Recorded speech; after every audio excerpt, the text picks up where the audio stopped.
Welcome to online classes बच्चों। आज हम षष्ठः पाठ यशो शरीरम समझेंगे। यश शरीरम का अर्थ होता है यश रूपी शरीर। ठीक है, ये पिंक बॉक्स में है, पहले समझ लीजिए आप।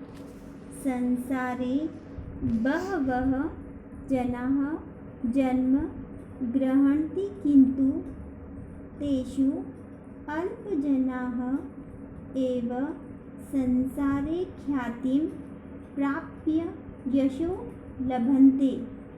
अर्थात संसार में बहुत से लोग जन्म लेते हैं, किंतु कुछ लोग ही हैं जो संसार में प्रसिद्ध होते हैं और यश को प्राप्त करते हैं। ये स्वसुखम स्वार्थम च परित्यज्य लोकमण्डल भावनया लोककल्याणार्थं कार्यं कुर्वन्ति। ते एव यशः शरीरेण जीवन्ति। अर्थात जो अपने सुख और स्वार्थ को छोड़कर लोक मंगल की भावना या लोक कल्याण की भावना से कार्य करते हैं, वे ही यश रूपी शरीर से जीवित रहते हैं। ये स्वार्थ मात्रं चिन्तयन्ति ते तु जीवन्तो अपि मृता एव तिष्ठन्ति। अर्थात जो अपने स्वार्थ मात्र की चिंता करते रहते हैं, वे जीवित रहते हुए भी मृत के समान होते हैं। अस्याः भावनायाः विकासाय बालाबोधनाय च संडलिता कथा अत्र प्रस्तुयते। अर्थात इस भावना के विकास के लिए और बच्चों के ज्ञान के लिए यह कथा प्रस्तुत की गई है या संकलित की गई है। पाठ समझिए अब आप। गंगा तीरे मार्केण्डेयः नाम कश्चन मुनिः वसति स्म। तस्य गुरुकुले बहवः शिष्या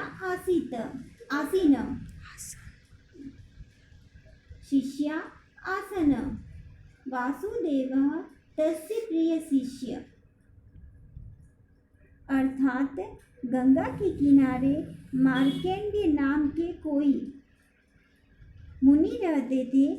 उनके गुरुकुल में बहुत से शिष्य थे और वासुदेव उनका प्रिय शिष्य था। वासुदेव उनका प्रिय शिष्य था। तस्य 12 वर्षात्मकम् अध्ययनं यदा समाप्तं तदा गुरुः तम् आहाय अवदत्, शिष्यः अधुना भवान् सर्वविधा पारङ्गतः अस्ति।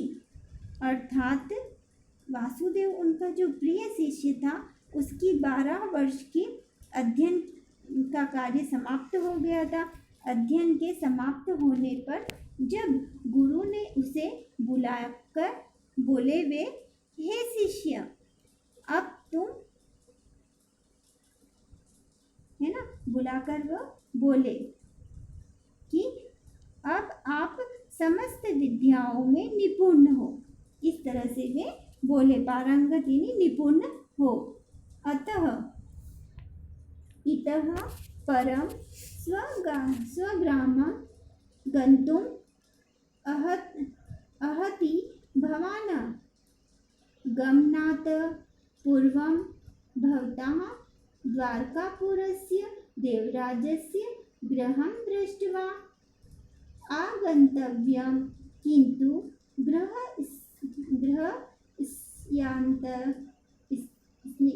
गृहस्यान्तः न गन्तव्यम् इति। अर्थात इसलिए जो है उन्हें वह कहते हैं कि तुम अब विद्या में निपुण हो गए हो, इसलिए इसके बाद आप अपने ग्राम जा सकते हो। नहीं, अब आपकी पढ़ाई पूरी हो गई, अपने गांव जा सकते हो। आपके द्वारा गांव जाने से पहले द्वारकापुर के देवराज का घर देख कर आना, किंतु घर के अंदर मत जाना। इस तरह से उनके गुरु ने उसे कहा। वासुदेवः तस्मिन् एव दिने द्वारकापुरं प्रति प्रतिष्ठितवान्। दिनत्रयात्मकस्य प्रयाणस्य अनन्तरं तं ग्रामं प्राप्य सः ग्रामद्वारे स्थितान् जनान् अपृच्छत् देवराजस्य गृहः कुत्र इति। अर्थात वासुदेव उसी दिन ही द्वारकापुर के लिए चला गया। 3 दिन की यात्रा के बाद वह गांव पहुंचकर गांव के द्वार पर यानी उसके द्वार पर ही स्थित लोगों से पूछता है, देवराज का घर कहाँ पर है? देवराजस्य गृहपुत्र, उसका घर कहाँ पर है? व्यथा किमर्थम गम्यते तत्र इति उपेक्षया वन्दनतः ते देवराज गृहस्थलं सूचितवन्तः। अर्थात जब वो किसी से घर पूछता है तो बोलता है कि व्यर्थ में वहाँ क्यों जा रहे हो, ऐसा उपेक्षा से बोलते हुए उसने देवराज का घर बता दिया, है ना। अग्रे गतः सः कूपात् जलम् उद्धन्तीं महिलां याचित्वा जलं प्राप्य ततः पिबन ताम् अपृच्छत्, देवराज गृहं कुत्र। जब उस व्यक्ति ने उसे घर बता दिया तो वो आगे जाकर एक कुएं से जल निकालने वाली महिला से जल मांगकर पीते हुए उससे पूछता है ना।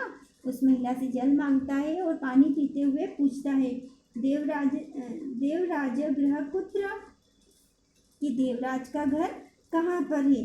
तस्य पापिनः नाम किमर्थम मम पुरतः उच्चारयति भवान् इति वदति सा महिला ततः निर्गच्छत एव। अर्थात जब वो उससे घर पूछता है तब वो महिला बोलती है, आप उस पापी का नाम मेरे सामने क्यों ले रहे हो। ऐसा कहती हुई महिला वहाँ से चली जाती है। कियचि दग्रे गतः वासुदेव कञ्चित् देवालयम् अपश्यत्, तत्र प्रसादत्वेन भोजन वितरणं प्रचलित सम। निद्रां बुभुक्षितः वासुदेव जनानां पंडकतो उपाविशत। अर्थात कुछ आगे जाकर वासुदेव ने कोई देवालय देखा, देवालय यानी मंदिर। वासुदेव ने एक मंदिर देखा, वहाँ प्रसाद के रूप में भोजन वितरित का कार्य चल रहा था।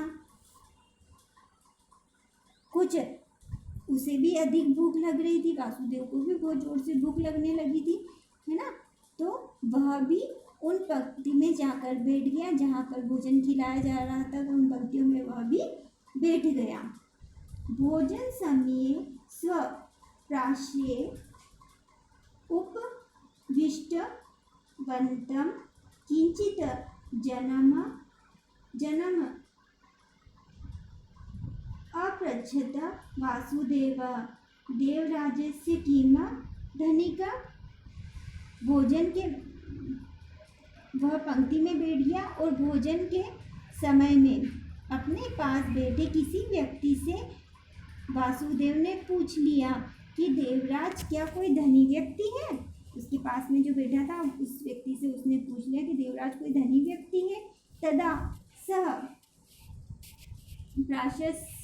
प्राशस्थ जनः दिक् उभन्तं भोजन काले तस् धनी भवन्तं भोजन काले तस्य पापिनः नाम समारितम् इति वदन भोजनं परित्यज्य उत्थितः एव। अर्थात तब जब उसने बोला कि क्या देवराज कोई धनी व्यक्ति है, तब उसके पास बैठा हुआ व्यक्ति उस पर नाराज़ हो जाता है और बोलता है, तब उस पर नाराज़ होकर बोलता है वह कि धिक्कार है तुम्हें, है ना, ऐसा बोलता है कि धिक्कार है तुम्हें, भोजन के समय उस पापी का नाम याद कर रहे हो। ऐसा कहते हुए वह भोजन छोड़कर वहाँ से चला जाता है ना। वो उस पर बहुत नाराज़ हो जाता है और वो भोजन भी नहीं करता है और भोजन छोड़कर वहाँ से चला जाता है। तथा दृष्ट्वा परिवेशकाः वासुदेवाय अन्नं पायसादिकं न परिविष्टवन्तः एव अपूर्णेदरः एव स ततः उत्थितवान्।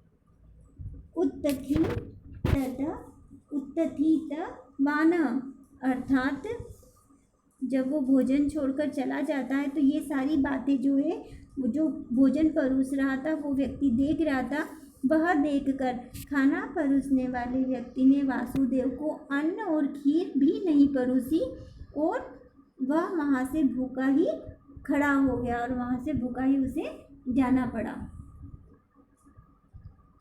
दूरात् एव देवराजस्य गृहं दृष्ट्वा सत्यागतः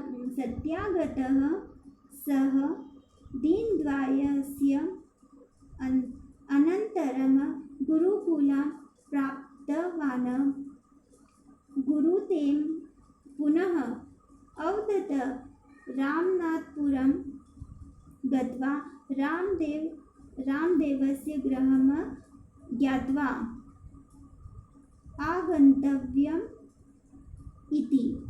अर्थात दूर से ही देवराज के घर को देखकर वह वापस आ गया। 2 दिनों के बाद गुरुकुल पहुंच गया। गुरु ने पुनः उससे बोला कि रामनाथपुर जाओ और रामदेव के घर को जाकर आओ। इस तरह से उनके गुरु ने उन्हें फिर कहा कि रामदेव के घर को जाकर आओ। इति शिष्य अनन्तरदिने एव रामनाथपुरं प्रति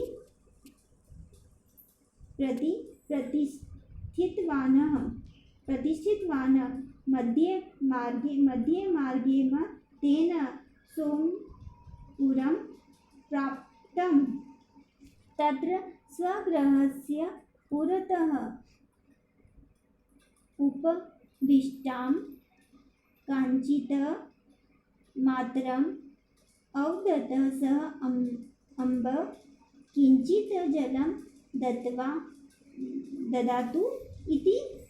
अर्थात शिष्य दूसरे दिन ही रामनाथपुर के लिए निकल गया। दूसरे दिन ही वह निकल गया। रास्ते में बीच में सोमपुर पहुंचता है। वहाँ अपने घर के सामने खड़ी किसी महिला से पूछता है, हे माँ कुछ जल दीजिए। है ना, इस तरह से बोलता है। उसको प्यास लग रही थी तो कहते हैं हे माँ कुछ जल दीजिए, इस तरह से उस महिला से पूछता है। जलम दत्वा माता अपृच्छत भवता कुत्र गम्यते इति, अर्थात जल देकर माता ने पूछा आप कहाँ जा रहे हो। रामदेवस्य गृहं प्रति इति अवदत वासुदेवः, रामदेव के घर की ओर, ऐसा वासुदेव ने उत्तर दिया, ऐसा वह बोला। अहो प्रातः स्मरणीय सह इति उक्त्वा सा माता वासुदेवं सस्नेहम् अनन्तः नीत्वा भोजनादि दत्वा सत्कृतवती, अर्थात वह महिला जो है उसकी बात सुनती है कि वह जो है वहाँ जा रहा है रामदेव के घर पे, तो वो बोलती है अरे ओहो, अरे प्रातः स्मरण करने के योग्य है, मतलब वो खुश हो जाती है कि ये व्यक्ति तो प्रातः स्मरण करने के योग्य है। ऐसा कहकर वह माता वासुदेव को सस्नेह आदर से अंदर ले जाकर भोजन आदि देकर सत्कार करती है ना, उसका स्वागत करती है और उसका सत्कार करती है।